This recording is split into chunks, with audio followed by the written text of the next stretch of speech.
Mr. Harari, welcome. Thank you. Thank you so much for being here today.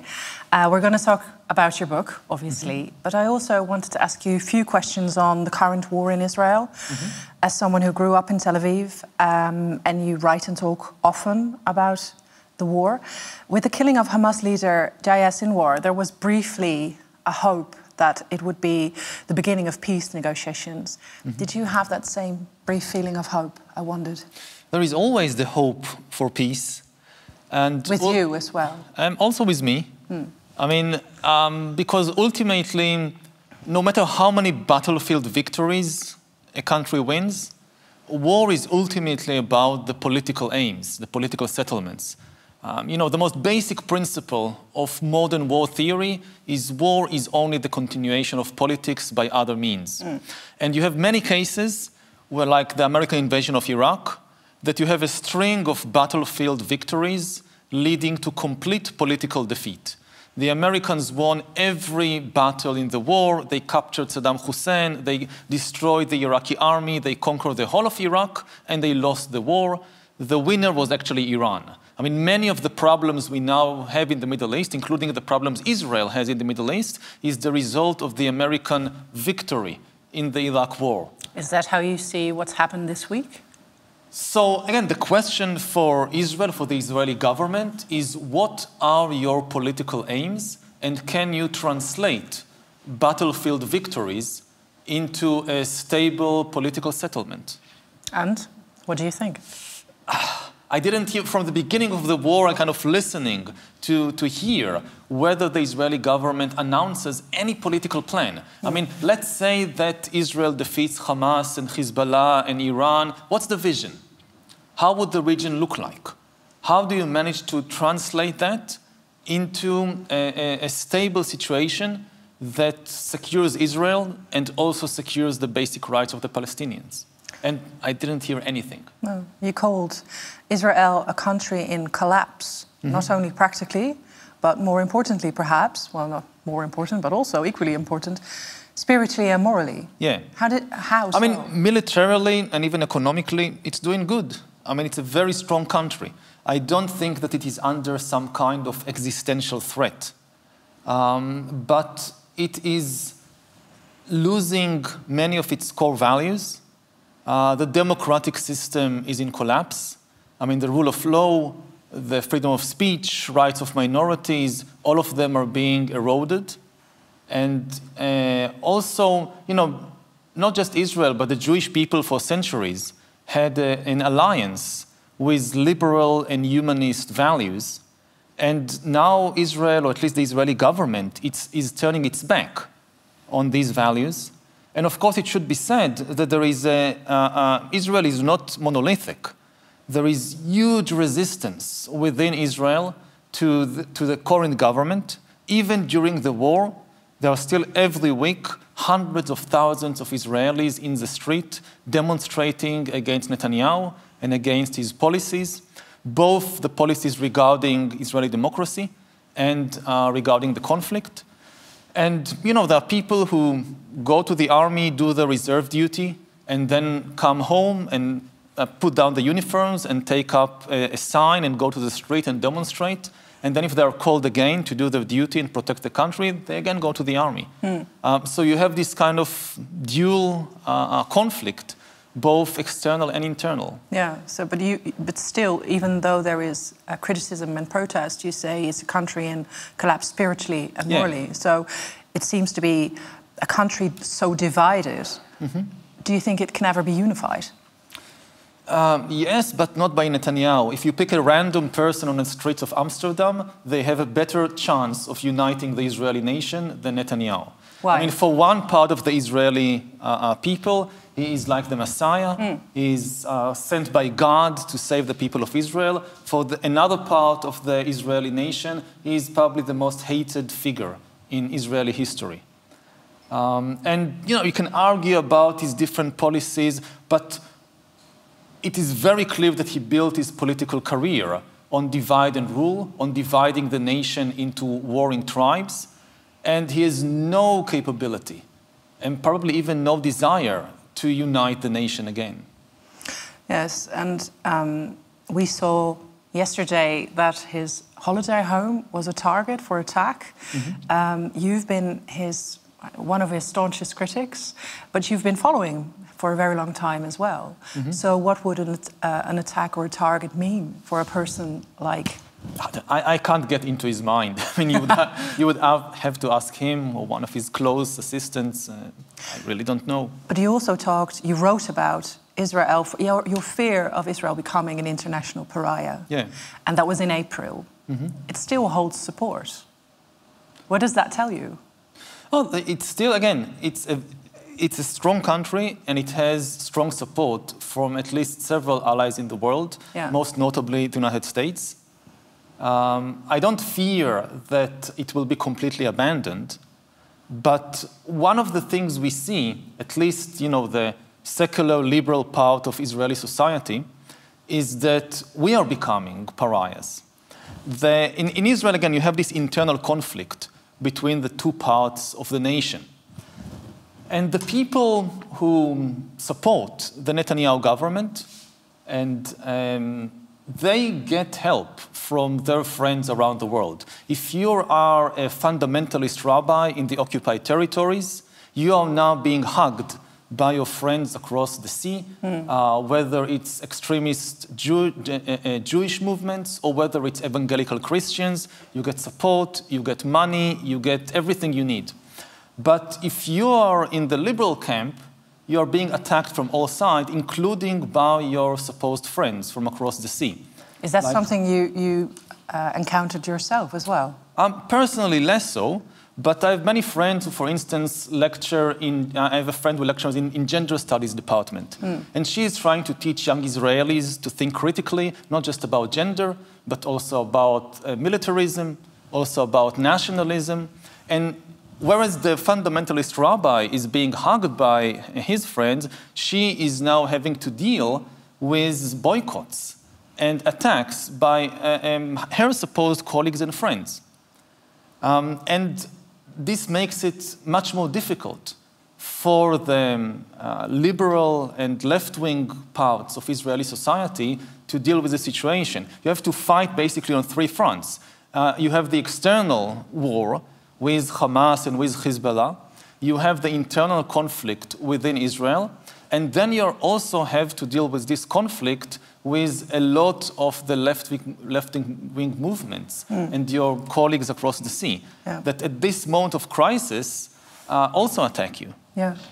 Let's move to your book, because it is about, amongst other things, it is about artificial intelligence, but it has a link with the current war. Yeah. In your book, you write about how technology that was initially designed to recognize cute kittens on the internet ultimately was used by the Israeli military for facial recognition in the Palestinians in the occupied territory. And I read that and I thought, do we have a habit of underestimating AI? I think most people just don't understand yet what AI means. There is a lot of hype and people talk a lot about it, but there is also a lot of confusion.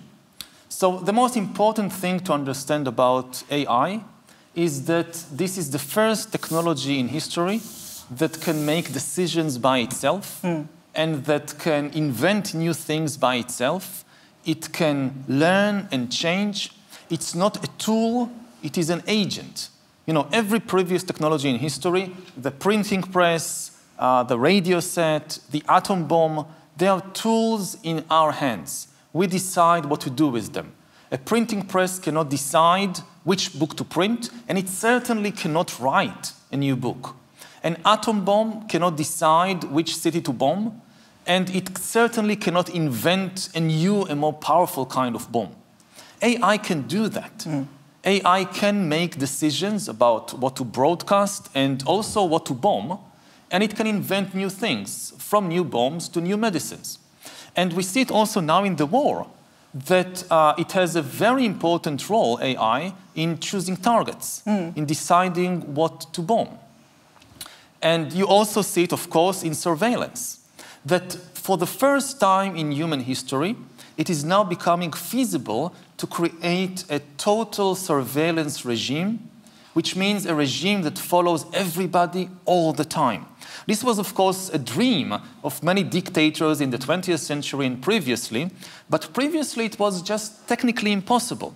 Even in a place like the Soviet Union, the regime could not actually follow each Soviet citizen 24 hours a day because it did not have enough agents. You know, if you have 200 million Soviet citizens, where do you find 200 million KGB agents to follow each person all the day? 24 hours a day. 24 hours a day. Even KGB agents need to sleep. Yes. And of course, even if you find lots of agents, they just write reports. Like somebody follows you the whole day, they write a report, you went there, you met that person, you read that book. This is just a piece of paper. To be useful, somebody needs to analyze it. Yes. Now imagine KGB headquarters every day being flooded by hundreds of millions of paper reports. They did not have enough analysts to analyze the information. So it was practically impossible to follow everybody all the time. Now it is becoming possible. You don't need human agents to follow people around. You have smartphones and computers and drones and cameras everywhere. And you don't need human analysts to analyze the information. You have AI. AI never sleeps. Exactly. Yeah. And so now it's becoming feasible to build total surveillance regimes that completely annihilate human privacy. We see it happening in China. Israel is trying to do that in the occupied Palestinian territories. You see it happening in Iran, for instance, when for years they had the hijab laws that forbid women to go in public without wearing the hijab, but they had difficulty enforcing it because they didn't have enough policemen to put in on every street. Now they have a facial recognition system based on cameras that are spread everywhere. And this is no longer science fiction. This is actually daily occurrence in Tehran or Isfahan that a woman would go in the street or even drive her car without the hijab. A camera would pick it up, would recognize, oh, this is a woman, she doesn't wear the hijab, identify the woman, and immediately send her an SMS message confiscating her car or imposing a fine or punishing her in another way. Yeah. It doesn't even go through the courts. So why is it, this is a question you ask in your book, so why is it that we have more information than ever, and on paper we are smarter than ever, yet we seem to invent things that ultimately destroy ourselves? This is a basic question of the book. If humans are so smart, why are we so stupid and self-destructive? And a lot of mythologies and theologies throughout history said that there was something wrong in human nature.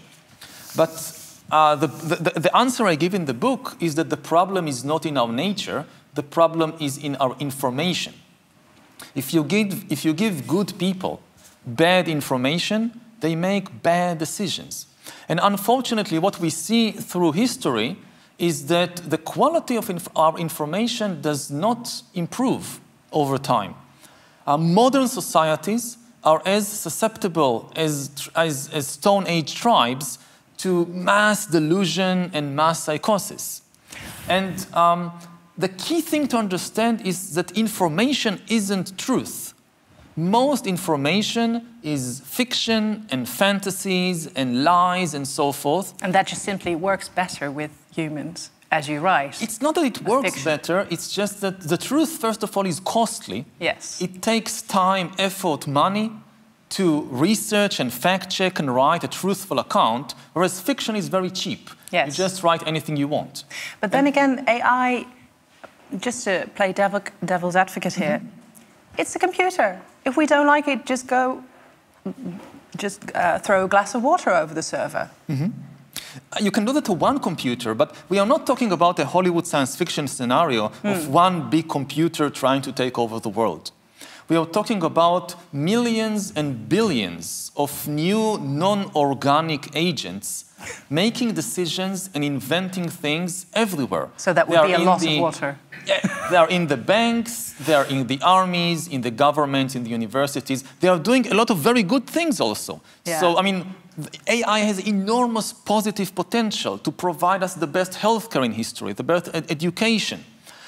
So we will build these systems and rely on them, and then you cannot just shut them down. It's like somebody saying, you know, social media is causing so much trouble, let's just shut it down. Yeah. You can't just shut down the whole of social media. That's impossible. And isn't it also, because this is about tech, but isn't it also about the concentration or the combination of power and tech? If we look at, for instance, Donald Trump and his allegiance with Elon Musk, isn't tech not the problem, but the power concentration? Yeah, you basically have a very small number of people who now control the most powerful technology in human history. And they are not accountable to anybody. They were not elected by anybody, certainly not by the majority of the humans on the world. But what they're doing and deciding will influence humans everywhere. Again, in many ways, this is really the biggest revolution in history, because we are on the verge of, after thousands of years of living inside human culture, we will increasingly live inside a culture produced by a non-human intelligence. Like for thousands of years, all the books, all the songs, all the theater plays, all the tools, all the religions, financial systems, political ideologies, everything came from the human mind. We could invent various tools, but none of our tools could write a song or invent a new religious mythology. AI can do that. So AI now basically eats the whole of human culture, everything we have produced for thousands of years. AI now eats it and trains on it, and then starts creating new things, which at first will be quite similar to what we produced previously, but will become more and more different. And before even judging, is it good, is it bad, just to understand that in coming decades, we will start to live in a culture which is increasingly the product of a non-human and even a non-organic intelligence. In the hands of perhaps a few people, as you also write in your book. You yourself have been a guest in Silicon Valley often. You've signed a letter with Elon Musk actually stating that AI needs to be paused temporarily. So what do you tell him? What do you tell Elon Musk? Stop doing this? Are they listening to you? Personally, they are hearing. Whether they are listening is a different question. But you know, the first question I would ask these people is, please explain to me, how come we have the most sophisticated information technology in human history, and people are losing the ability to talk with each other, to have a rational conversation? Because you're seeing it all over the world. One democracy after the other is destabilizing, it's collapsing. Because democracy, in essence, is a conversation. Dictatorship is a dictate. One person dictates everything. Democracy is lots of people trying to talk with each other to reach an agreement together. And the conversation is now breaking down. In one country after the other, people can no longer agree on the most basic facts or have a reasoned, rational conversation about the main issues of the day. And in every country you have these specific political and social explanations, but because you see it simultaneously all over the world, it's clear that something is wrong in the technology on which this conversation is based. Because democracy as a conversation is built on top of information technology. For most of history, large-scale democracy was simply impossible. The only examples we have of ancient democracies are small city-states like Athens or even smaller tribes. We have no example of a big country managed democratically because there was just no technical ability to hold a conversation between millions of people. It became possible only in the modern age with first newspapers and then radio and television and so forth. And then you have large-scale democracies. So democracy is built on top of information technology. And now, as we have this major revolution in information technology, first with social media and now with AI, so the structure built on top of it is being destabilized. We feel an earthquake. Can I just ask you briefly before we have to end our conversation? To people listening to this, sitting on their sofa, just the individual, what can they do? First of all, vote for the right people. Okay, vote. And organize, and on the individual level, have an information diet. An information diet? An information diet, the same way that lots of people have a food diet, information is the food of the mind. And you need to avoid junk information. Yes. And you also, too much information isn't good for you in the same way that too much food isn't good for you.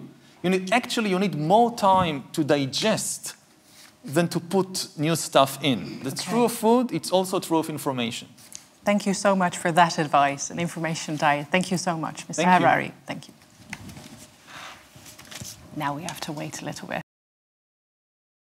Bedankt voor het kijken. Vond je dit nou een goed gesprek? Vergeet je dan niet te abonneren.